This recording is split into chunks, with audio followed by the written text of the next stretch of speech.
The two of them suddenly discovered something strange in the ship's cabin. There was a bizarre scar growing on the wooden board in front of them, curious.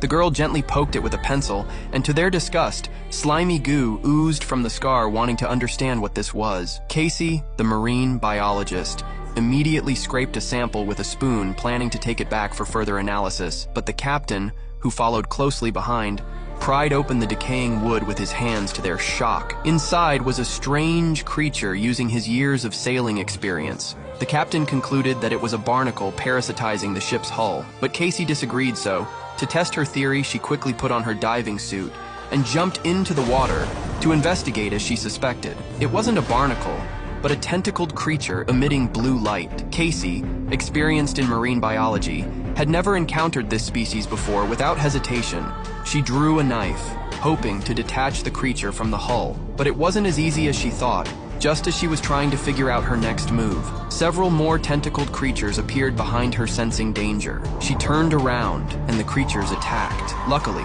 Casey was quick on her feet and avoided harm. But when she looked down at the ocean floor, she was horrified to see the owner of the tentacles was a massive deep-sea monster. Scared, Casey rushed back to the boat and told them everything she had seen when they heard the monster had many tentacles. The captain was certain it was a giant squid. He immediately ordered the crew to prepare the fishing nets, planning to catch the squid and bring it aboard if they could capture it. They'd make a fortune. But Casey feared things were more complicated than they seemed, suggesting they call for backup from the Coast Guard. But the fishermen already invested in the prize didn't want to let it go.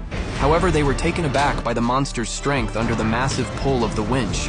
It didn't move an inch, and to their surprise, the creature extended even more, tentacles latching onto the fishing boat, trapping them in place, unable to move with no other choice.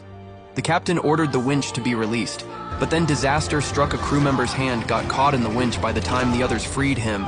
His hand was a mangled mess. Casey, terrified, picked up a wallet from the floor, stained with blood, only to notice that it was covered with the same blue goo. Without thinking much of it, she looked up and saw another fishing boat nearby. She quickly informed the captain, who took out his binoculars and confirmed a larger fishing boat was stationed not far away. But he didn't feel relieved, because asking for help meant they'd have to share the giant squid.